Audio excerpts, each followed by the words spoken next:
You're watching Mary Shelley Night on BBC Knowledge.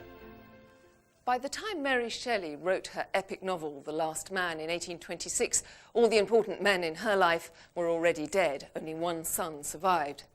The book is set in the distant future when a catastrophic plague wipes out the human race. It has many autobiographical themes, including portraits of Shelley and of Byron. And the landscape recalls the devastation and sickness that Mary and Shelley witnessed in Europe in the aftermath of the Napoleonic Wars. Not only does The Last Man reflect Mary's isolation and despair, but as Benjamin Woolley explores, its vision of total annihilation prefigures the great apocalyptic novels of the 20th century. Hear you not the rushing sound of the coming tempest? Do you not behold the clouds open and destruction lurid and dire pour down on the blasted earth? See you not the thunderbolt fall? And are you not deafened by the shout of heaven that follows its descent? Feel you not the earth quake and open with agonizing groans, while the air is pregnant with shrieks and wailings, all announcing the last days of man? It is the 21st century. Britain has endured a winter of ferocious storms, and now half the country is underwater. But an even bigger threat is festering in the sodden fields and swelling rivers. A mysterious plague has swept from Africa across America and Europe, killing everyone in its path.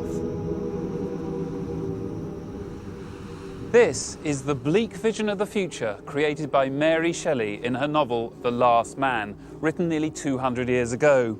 Though less famous than her classic Frankenstein, it's a work of frightening intensity, unleashing onto the world a kind of literature that has been scaring the living daylights out of us ever since, the apocalyptic novel. The idea of the end of the world as we know it has become such a powerful motive in our own time. I suppose you would have to look on H.G. Wells's The War of the Worlds for an early instance of this kind of thing. But there's no doubt that The Last Man is the doorway to this sort of destructive novel. What then prompted a young woman of just 27 to spawn such a depressing and terrifying prophecy? Mary Shelley may have set the novel in the late 21st century, but what in the early 19th could have inspired such awful forebodings? In 1816, a decade before Mary started to write her novel, an epidemic of cholera broke out of its natural confines in India for the first time ever to creep remorselessly across the globe. Mary Shelley undoubtedly saw this vast cholera pandemic spreading across the continent towards England. And I suppose she regarded it with that mixture of fear and excitement, perhaps, that many people would feel. How would you escape it? Would you escape it? It must have seemed as though the Black Death of the 14th and 15th century was going to be replayed. Bubonic plague had such a hold over the European imagination, partly because of the desolation that it wreaked, but partly because of the way in which it killed. I mean, it is a disease that kills quickly and painfully. This indeed was the plague. I raised his rigid limbs. I marked the distortion of his face, and the stony eyes lost to perception. As I was thus occupied, chill horror congealed my blood, making my flesh quiver and my hair to stand on end. Half insanely I spoke to the dead. "So the plague killed you," I muttered. "How came this? Was the coming painful? You look as if the enemy had tortured before he murdered you."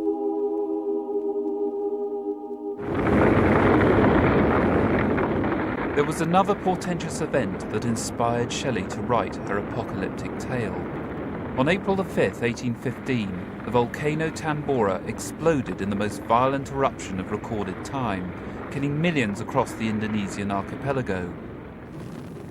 A vast cloud of black dust was thrown into the upper atmosphere, which slowly spread across the face of the Earth, plunging the world into what became known as the Year Without Summer.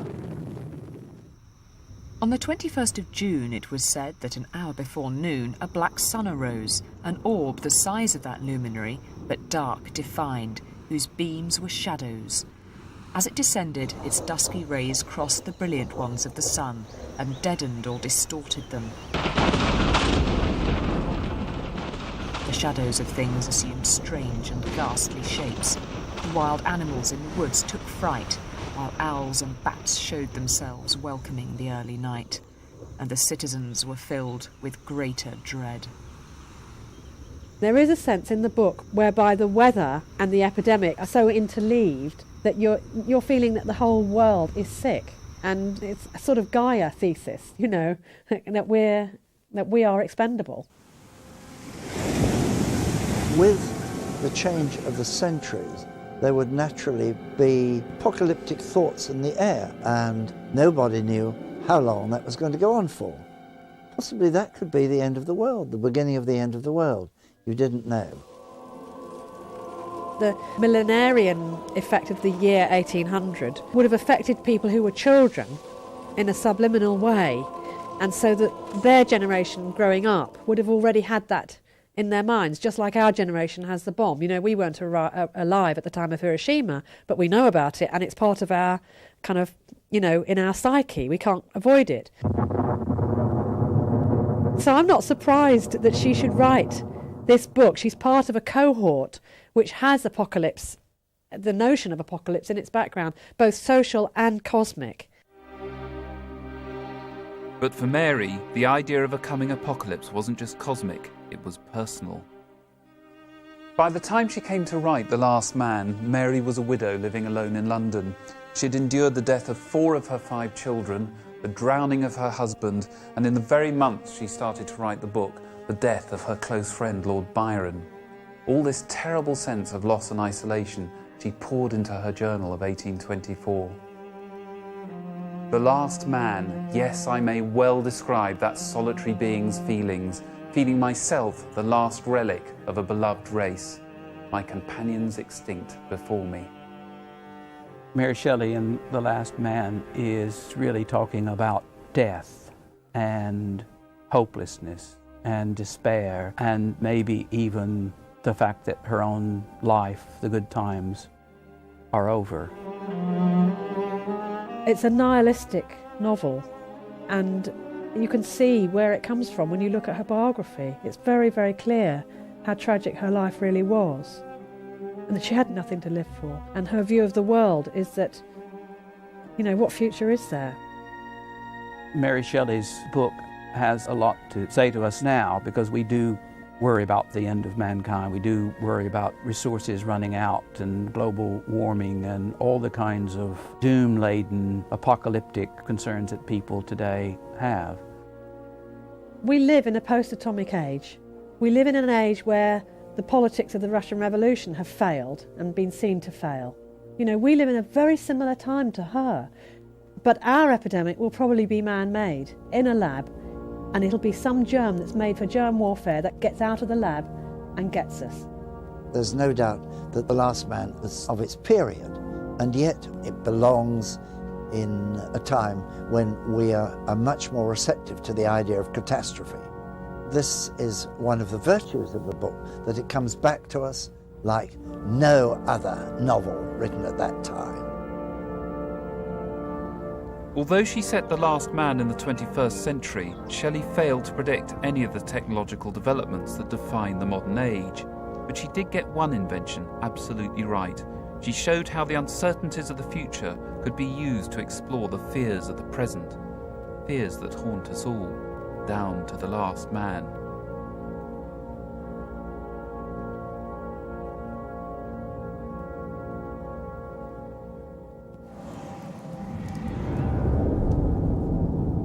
Why we love to hate monsters and what they really say about us. From Frankenstein to Hannibal Lecter, Mary Shelley Night continues next on BBC Knowledge.